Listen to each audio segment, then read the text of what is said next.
जय सिया राम। तो पिछली वीडियो में हमने पढ़ा था कूलॉम का नियम, जिसमें हमने पढ़ा था अगर दो चार्ज हो Q1 Q2 एक दूसरे से r दूरी पर हो तो एक दूसरे पर बल लगाते हैं F बराबर K Q1 Q2 upon R square. तो यहीं पर एक बार दोबारा से उस चीज़ को लेते हैं। एक आवेश है, Q आवेश है, ठीक है। ये जो है इस वस्तु पर Q आवेश है, ओके। और इससे कुछ r दूरी पर एक छोटू सा आवेश है Q नोट। यह आवेश छोटा है काफ़ी परिमाण में भी, और इसका जो द्रव्यमान है, जिस वस्तु पर भी आवेश है उसका द्रव्यमान भी कम है। अब हमने क्या देखा कि जैसे ये Q नोट आवेश यहाँ पे रखा हमने इसके पास, ये Q नोट आवेश ने, अब ये भी इस पर भी पॉजिटिव चार्ज है, धनावेश, और इस पर भी पॉजिटिव चार्ज है। तो ये Q नोट जो है इधर की ओर चलना शुरू कर दिया इसने, इधर की ओर ऐसे झूम गति करने लगा, ठीक है। अब ये गति करने लगा क्योंकि Q इस पर बल लगा रहा था। अब जब Q नोट पर जो बल लगा रहा था उतना ही बल जो है Q नोट भी Q पर लगा रहा था, तो गति तो Q को भी इधर की ओर करनी चाहिए। बट वह क्या है, Q है इसका द्रव्यमान काफ़ी ज़्यादा है, मान के चलते हैं कि द्रव्यमान काफ़ी ज़्यादा है, मतलब भारी है। तो एक तो ये धीमा धीमा चलता, अगर चलता, दूसरा ये जहाँ पर रखा है जिस भी सरफेस पर है उसका फ्रिक्शन जो है वो भी खूब ज़्यादा है। मतलब जो बल लग रहा है उस बल को अपोज कर रहा है, उस बल को रोक रहा है कौन? फ्रिक्शन बल, जिस वजह से ये गति नहीं कर पा रहा। क्योंकि ये Q नोट छोटा है तो ये उस फ्रिक्शन जो है वो इसकी गति को नहीं रोक पा रहा, ये जो है तेजी से जा रहा है। अब हमारे दिमाग में क्वेश्चन आया कि इस Q ने इस Q नोट पर बल लगाया कैसे, है ना, ये कैसे गति करते हुए जा रहा है। क्योंकि जैसे तुमको मान लिया किसी चीज़ पर बल लगाना, क्या करोगे? या तो उसको हाथ से धकेल लोगे, लात मारोगे, है ना, ऐसा कुछ करोगे, उसको टच करके कांटेक्ट करके तब उस पर बल लगाओगे ना। ये तो एक दूसरे के कांटेक्ट में है नहीं, एक दूसरे से आर दूरी पर है, फिर भी इस Q आवेश ने इस Q नोट आवेश पर बल लगा के इसको धकेल दिया, चल भाई परे चल, है ना। और ये गति करता हुआ जा रहा है ऐसे इधर की ओर। अगर ये जो Q आवेश है अगर ये माइनस का होता, माइनस क्यों होता, और ये Q नोट अभी भी प्लस का ही लेना है, तब क्या होता है, ये Q नोट आवेश हमने देखा कि इसकी ओर अट्रैक्ट होता आ रहा है, ठीक है, और आकर इधर इससे टकराएगा, ठीक है। तो क्वेश्चन है हमारा कि ये जो इसको इधर की ओर धकेल रहा है, इसको इधर की ओर ला रहा है, वो कौन है जो इसको पकड़ के ला रहा है कि चल आ इधर आ, इधर आ, चल उधर उधर चल, कौन है? तो हमने क्या इमेजिन करा कि जो आवेश है Q, ये अपने चारों तरफ एक फील्ड बना लेता है, इलेक्ट्रिक फील्ड, ठीक है। और वो इलेक्ट्रिक फील्ड में जैसे ही ये Q नोट आवेश आता है तो वो इलेक्ट्रिक फील्ड जो है इसको पकड़ के या तो परे को और धकेलता है या इसको इधर की ओर लाता है। मतलब वो जो इलेक्ट्रिक फील्ड है वो इस Q आवेश पर बल लगाता है, ठीक है। सपोज दैट कि जो फोर्स है वो F, इलेक्ट्रिक फील्ड मान लिया E है, ठीक है, मान लिया ऐसे ही Q आवेश है, और इससे कैसे बनाऊँ मैं, किसी भी R दूरी पर इलेक्ट्रिक फील्ड जो है वो E है। तो अगर मैं यहाँ पर Q नोट आवेश रखूँगा अब, तो इस पर जो फोर्स लगेगा F वो लगेगा Q नोट और E। मतलब जो इलेक्ट्रिक फील्ड है वो इस पर इतना बल लगाता है ना। अब देखो बल तो सदिश राशि है, तो आवेश तो है नहीं, तो इधर विद्युत क्षेत्र को भी सदिश होना चाहिए। अब Q नोट को तो हमेशा हमें पॉजिटिव ही लेना है, इसको हम बोल लेंगे परीक्षण आवेश। क्या बोल लेंगे? परीक्षण आवेश, टेस्ट चार्ज, ठीक है, परीक्षण आवेश। अब अगर हमारा आवेश जो है पॉजिटिव है तो वो इस Q नोट को जो है दूर की ओर धकेल लेगा, और अगर वो निगेटिव है तो वो इसको अपनी ओर अट्रैक्ट करेगा। मतलब प्लस के आवेश के कारण विद्युत क्षेत्र की दिशा उससे दूर की ओर होती है। जैसे ये प्लस आवेश है, इस बिंदु पर विद्युत क्षेत्र पूछे तो इधर की ओर होगी, दूर की ओर। इस बिंदु पर पूछे तो इधर की ओर होगी, इसको बोलते हैं रेडियली आउटवर्ड्स, है त्रिज्यीय रूप से बाहर की ओर। यहाँ पूछे तो विद्युत क्षेत्र इसकी वजह से इधर की ओर होगा, क्योंकि अगर यहाँ मैंने क्यू नोट रखा तो वो उसको इधर की ओर भगाएगा, यहाँ रखा क्यू नोट तो इस इधर की ओर भगाएगा, यहाँ रखा क्यू नोट इधर की ओर भगाएगा। लेकिन अगर मैं निगेटिव चार्ज लूँ उसके पास क्यू नोट रखूँ, क्योंकि ये तो पॉजिटिव है तो वो इसको ऐसे अपनी ओर बुलाएगा, यहाँ पे रखूँगा तो ऐसे अपनी ओर बुलाएगा, यहाँ पे रखूँगा तो ऐसे अपनी ओर बुलाएगा। तो माइनस क्यू के लिए जो विद्युत क्षेत्र है वो क्या है, अंदर की ओर होता है त्रिज्यीय रूप से, उसके मतलब आवेश के खुद की ओर, और जो है प्लस क्यू से बाहर की ओर होता है। एक चीज़ और है, इस आवेश से जो है अब हर बिंदु पर कहीं भी मैं बिंदु लूँगा वहाँ पर जो भी फोर्स लगेगी उसको अगर मैं क्यू नोट से डिवाइड कर दूँ, जो भी क्यू नोट आवेश है, देखो इस इक्वेशन को देखो, फोर्स को क्यू नोट से डिवाइड करूँ तो क्या बचेगा, विद्युत क्षेत्र बच जाएगा। तो हर बिंदु पर जो है विद्युत क्षेत्र होगा कुछ ना कुछ, लेकिन जो ये आवेश का खुद का पृष्ठ है, ठीक है, बिंदु आवेश के लिए उसके पृष्ठ पर, उसके सरफेस पर, मतलब बिंदु आवेश से कतई 0 दूरी पर विद्युत क्षेत्र जो है डिफाइन नहीं होता है ना। देखो जैसे फॉर्मूला देखो, जैसे कि ये क्यू आवेश इस क्यू नोट आवेश पर एफ बल लगा रहा है, ठीक है, तो मैं इस एफ बल को क्या लिख सकता हूँ, एफ बल को मैं अगर परिमाण लिखूँ खाली तो 1/4 pi epsilon naught q naught upon r square, है ना, ये हो गया बल। और ये बराबर किसके था, ये बराबर था क्यू नोट ई, तो क्यू नोट से क्यू नोट कैंसिल हो गया, विद्युत क्षेत्र क्या आ गया, विद्युत क्षेत्र ई बराबर 1/4 pi epsilon naught q upon r square, ठीक है। ये क्यू नोट पे डिपेंड नहीं करता, देख लो, भले ही यहाँ पर इस एक्सप्रेशन से हमें ऐसा लग रहा हो कि जो विद्युत क्षेत्र है वो डिपेंड कर रहा है बल मतलब क्यू नोट पर, है ना, बट नहीं करता, क्योंकि एफ जो है वो प्रोपोर्शनल होता है क्यू नोट से, तो क्यू नोट से क्यू नोट कट जाता है, तो विद्युत क्षेत्र केवल क्यू आवेश के कारण उत्पन्न हुआ है तो उसी पर निर्भर करता है। अब देखो आर बराबर अगर मैं 0 रखूँ तो डिफाइन ही नहीं होगा, 0 से कैसे डिवाइड करूँगा, तो इसके लिए विद्युत क्षेत्र, बाकी अनंत तक कहीं भी ले जाओ आर की कुछ भी वैल्यू रखोगे तो कुछ ना कुछ विद्युत क्षेत्र की वैल्यू निकल के आ जाएगी, तो अनंत तक ये विद्युत क्षेत्र है, लेकिन आर बराबर 0 पे डिफाइन नहीं है। दिशा जो है प्लस क्यू आवेश के कारण बाहर की ओर, माइनस क्यू आवेश के कारण आवेश के खुद की ओर, अंदर की ओर।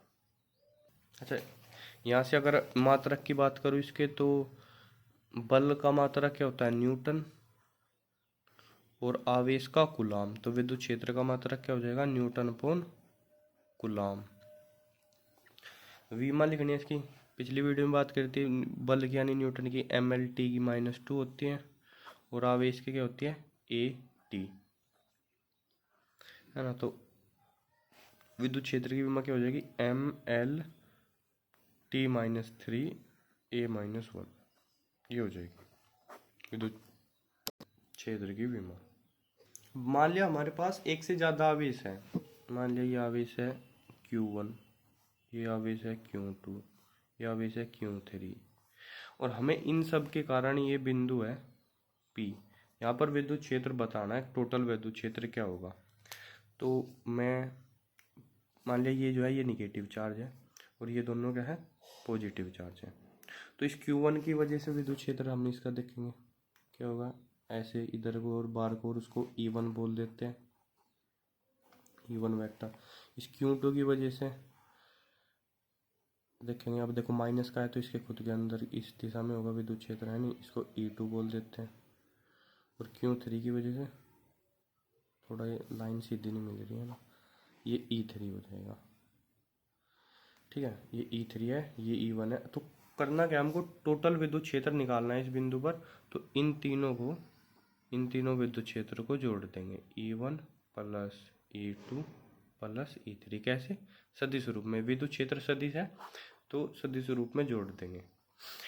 अब एक चीज हो रहा है कि इसका जो विद्युत क्षेत्र है, मतलब Q1 के विद्युत क्षेत्र को Q2 का Q3 का विद्युत क्षेत्र प्रभावित नहीं कर रहा है, ये हमने स्थिर रखे हुए हैं ना, एक दूसरे से गति करने के लिए स्वतंत्र नहीं है, पकड़े हुए हैं आवेश, ऐसे समझो।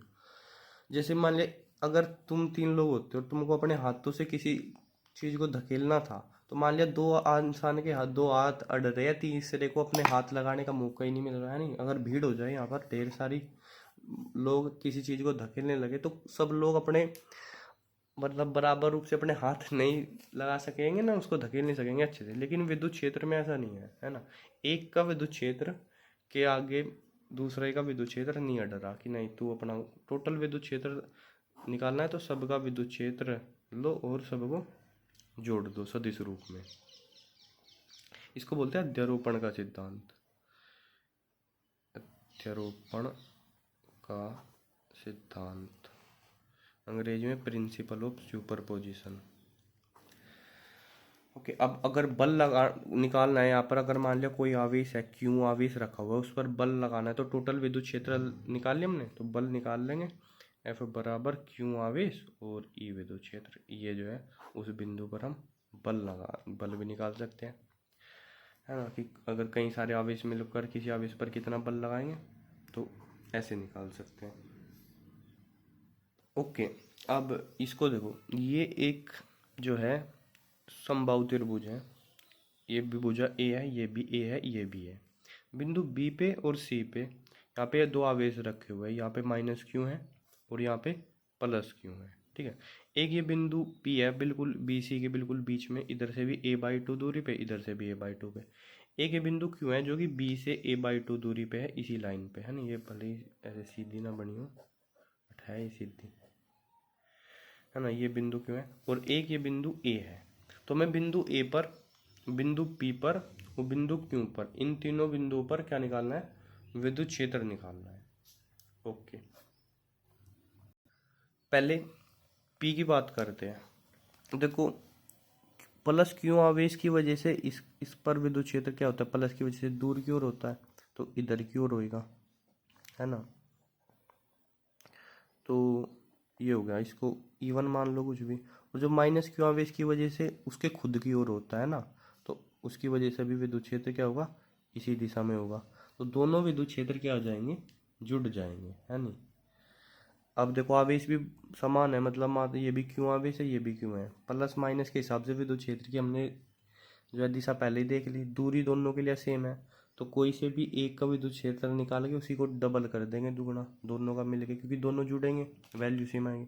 तो क्यू आवेश के कारण a/2 दूरी पे विद्युत क्षेत्र क्या हो जाएगा E बराबर 1/4πε0। क्यू आवेश है और दूरी कितनी है, a/2, तो a/2 का स्क्वायर हो जाएगा।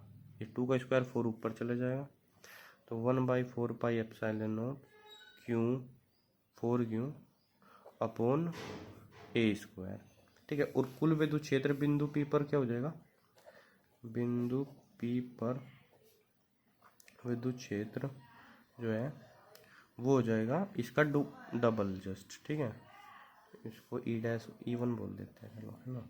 2E1 दुगुना इसका, तो 1/4πε0 और 8Q अपॉन ए स्क्वायर, ये हो जाएगा।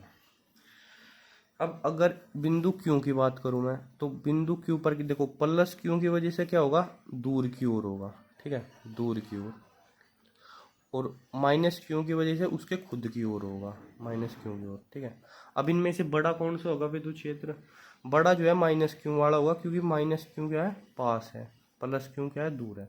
माइनस क्यू से दूरी कितनी है, a/2 है, और प्लस क्यू से दूरी कितनी है, ये और a/2 ये 3a/2 है, ठीक है। कुल मिला के हमें माइनस क्यू वाले में से प्लस क्यू वाला घटाना पड़ेगा, है ना।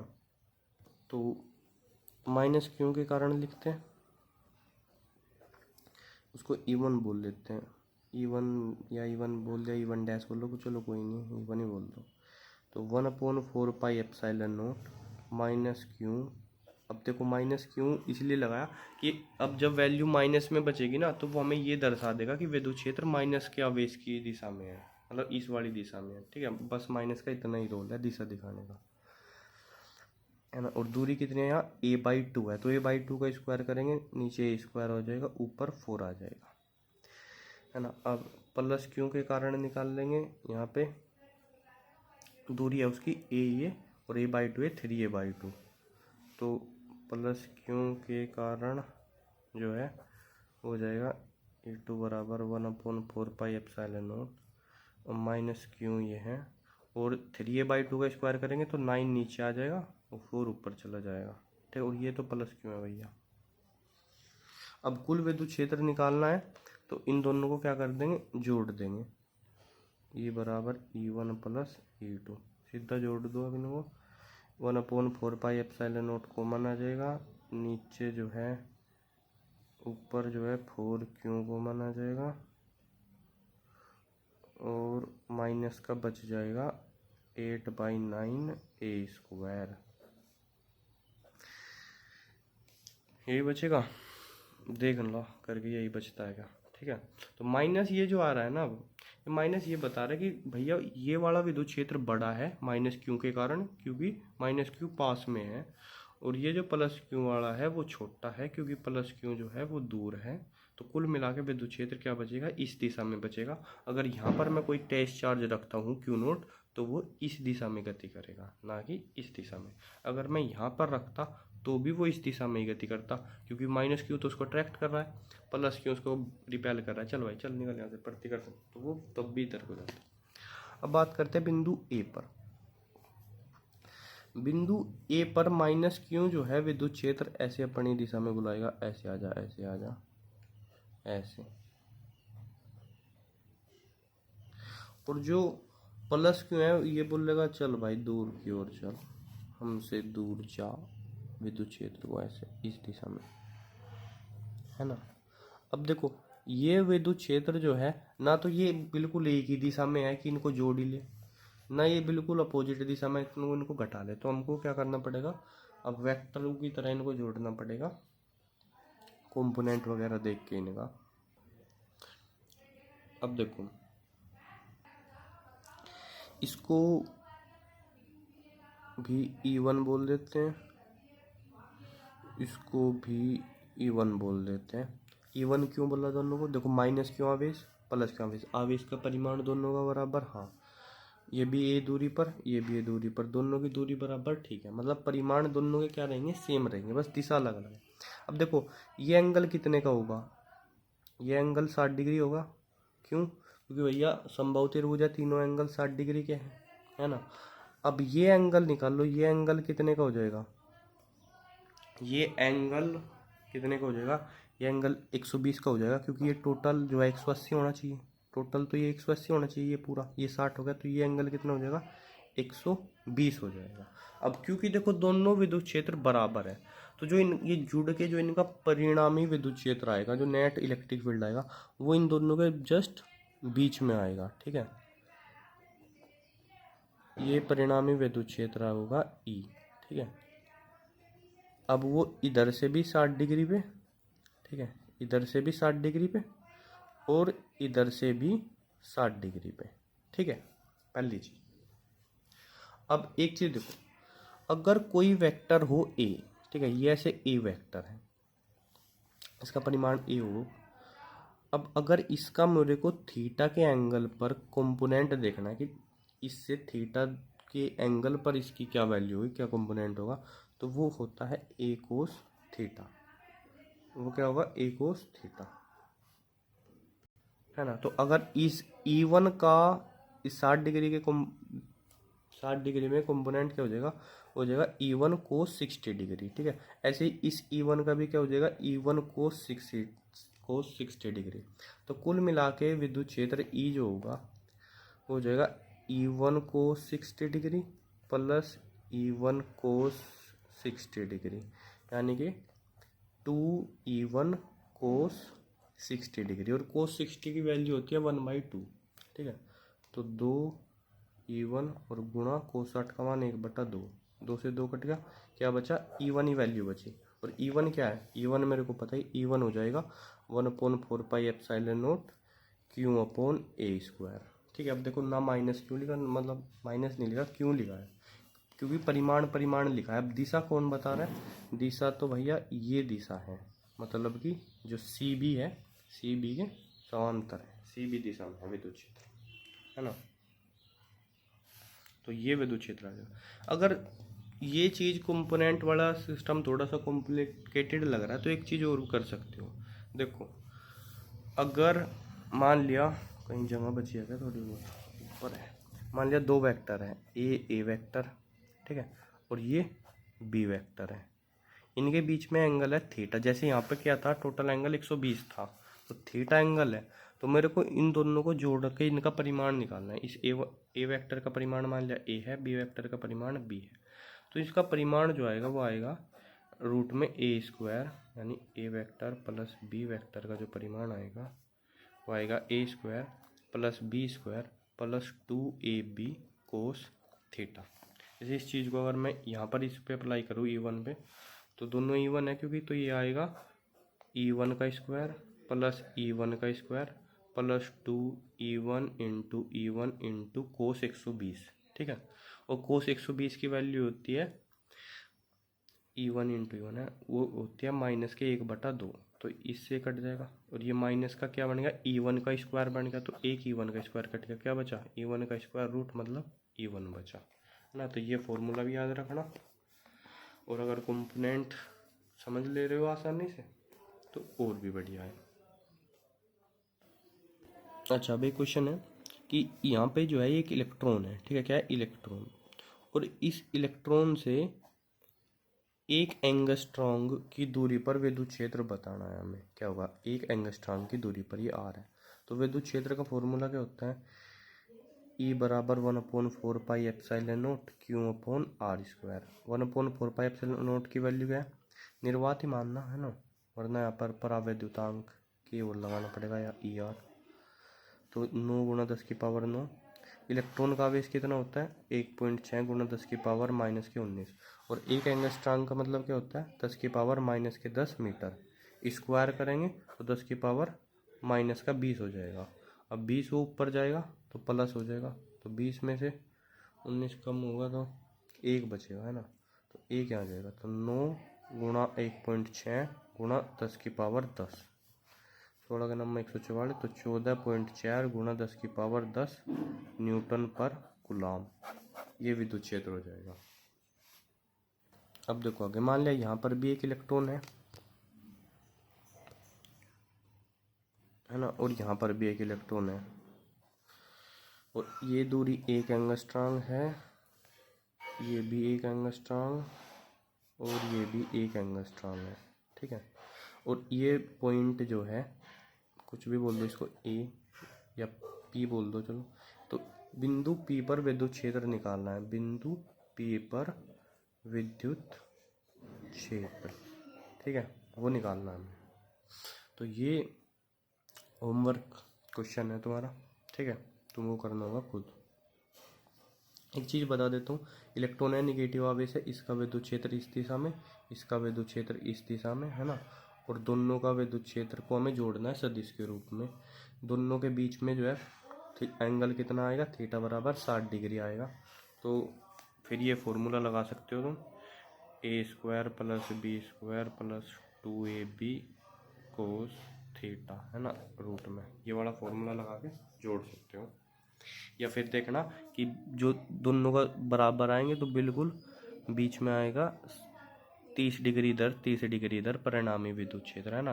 कंपोनेंट इसका भी कोस 30 डिग्री, इसका भी कोस 30 डिग्री, दोनों बराबर है, तो 2E1 कोस 30 डिग्री, और कोस 30 डिग्री की वैल्यू √3/2, यानी E1 इंटू √3, ये विद्युत क्षेत्र आ जाएगा। E1 ये आ ही गया मेरा, ये E1 ही है, इलेक्ट्रॉन के कारण एक एंगस्ट्रॉन की दूरी पर विद्युत क्षेत्र, तो इसमें √3 की और मल्टीप्लाई हो जाएगी। एक बार खुद से ट्राई करके देखना, है ना। तो ठीक है, आज की वीडियो में इतना ही, फिर मिलेंगे। जय श्री राम।